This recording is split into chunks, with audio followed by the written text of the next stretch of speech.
In the meantime, Nigerian movie Ireke, The Rise of the Maroons, appears to have broken the Nollywood's glass ceiling as far as international distribution is concerned, after it has been listed for a nationwide distribution across England. Of course, we have seen movies like Black Mall and Everybody Loves Jennifer get to screen through the Odeon cinemas, but this is different because the movie, which premiered at the Cannes market this year, will be distributed across multiple cinemas and nationwide.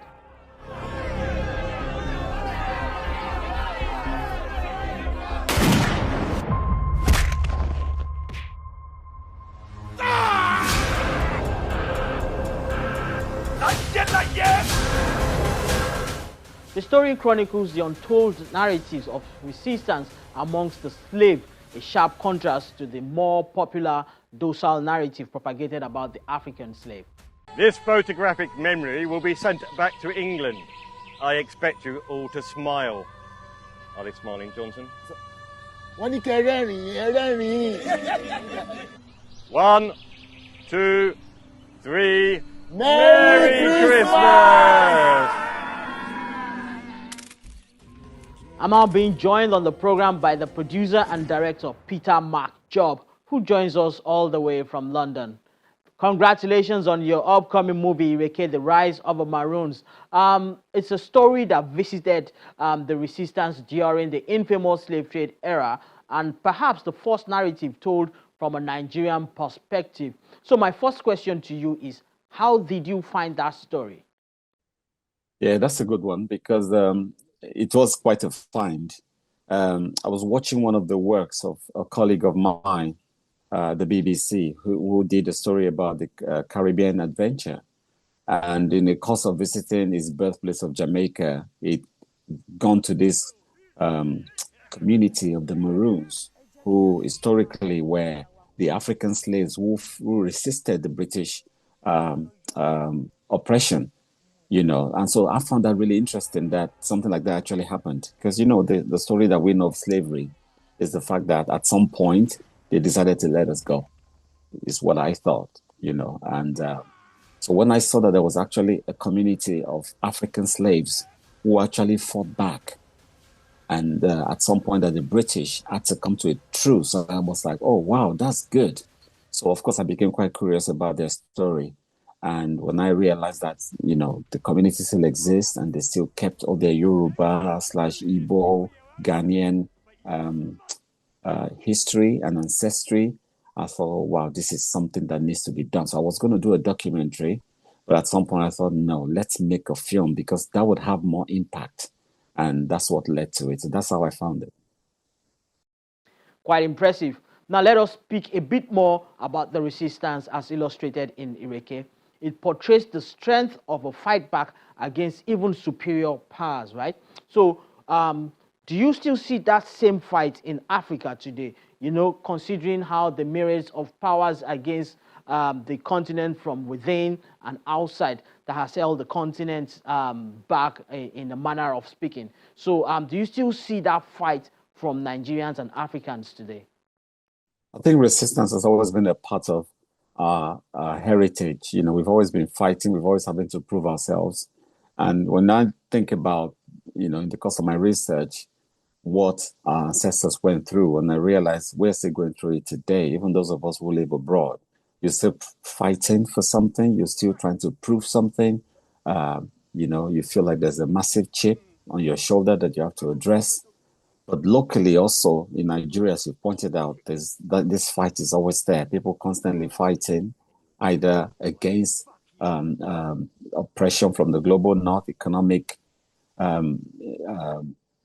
challenges, exploitation, etc. There's a lot going on within the continent of Africa. There's a lot of fight back in the Sahel, for example. You can see what's going on within the Sahel, what the people are saying, how the anti-West sentiment, etc., etc. So it's something that's been happening before. It's still happening now, and who knows how long that would go for. But the whole purpose of this film was just to recognize the sacrifices of those that came before us, and to appreciate the fact that some people fought back. And even for me, that makes me feel good, because for a long time we used to wonder, why would you just let somebody put you in captive for all these years and just go on with it? So to know that people actually said, no, we don't want this, and fought back, some even jumped to their death in the course of being taken to the new world, as they call it, through the Middle Passage, I felt like I wanted to pay tribute to these ancestors of ours and recognize their fight, and hopefully inspire those of us who are here to continue to fight for what's right. Again, your movie appears to be poised for nationwide viewing in the UK theaters, and of course, this is like going a notch higher from what movies like The Black Mall and Everybody Loves Jennifer have done, which is, of course, a major breakthrough for not just your movie, but for Nollywood as well in general. So what do you suppose a successful run for Ireke at the British theaters can do for Nollywood? I think, with all due respect, Ireke has already contributed into the growth of Nollywood in the terms of what we've been able to achieve. So back in the day, some of those movies you mentioned, they have one cinema chain that shows our films in specific locations, i.e. the Odeon Cinema. They will show it in London and in Manchester and in Birmingham, possibly Milton Keynes, for a set of days, and that's it. Ireke is showing in multiple cinemas across the UK. Odeon, View, Regent, Peckemplex, etc. Individual independent cinemas, mainstream cinemas, even in the posh side of London on Oxford Circus, Portland Street, they are showing Ireke in Regent Cinema. So places that Nollywood film has never been before, Ireke is there. A Yoruba movie for that matter. And I dare say, we premiered at the Cannes market way before the big films whose names were being thrown around. Ireke premiered at Cannes market earlier this year, where buyers came over, watched the movie, gave us feedback, told us what they wanted us to add, what they wanted us to remove. For a Yoruba language movie, we feel like we are contributing to an already thriving and successful film industry that is Nollywood. So yeah, a successful UK run is something we're excited about, but it doesn't stop there. We have interest in Trinidad and Tobago. We have interest in New York. We have interest in Chicago, and of course, Canada. So it's a worldwide release. And we're confident that this is not just a Nigerian movie or an African movie. This is a film that anyone and everyone, especially even in the global north, will enjoy. We are running completely out of time, but finally, before I let you go, and you kind of answered a part of my next question a bit with your reference to plans to take it to other parts of the world. I mean, we have seen our movies look to explore little spaces in places with like the UK and America, with a large mass of Nigerians in diaspora, right? So are there other substantial opportunities for Nollywood internationally outside of the UK and America, where of course it looks like that is where Nigerian filmmakers are focusing at the moment? Places where you have, I think the opportunities are limitless. It's left for us, the filmmakers, to push the envelope in terms of the storytelling. So I feel like the only thing that's going to make us break that ceiling where Nollywood gets to the level of Afrobeat, and it's almost there as we speak. I dare say it's already there with Ireke, with all due sense of humility. It's already there, because we had a press screening earlier this week, and we barely had African people there. It was a lot of British people from the press, a lot of Black British people, a lot of cousins from the Caribbean, and they absolutely loved the movie. The story was not nuanced. You didn't have to be a Yoruba person to enjoy. You didn't have to be Nigerian or African. It's about our shared history.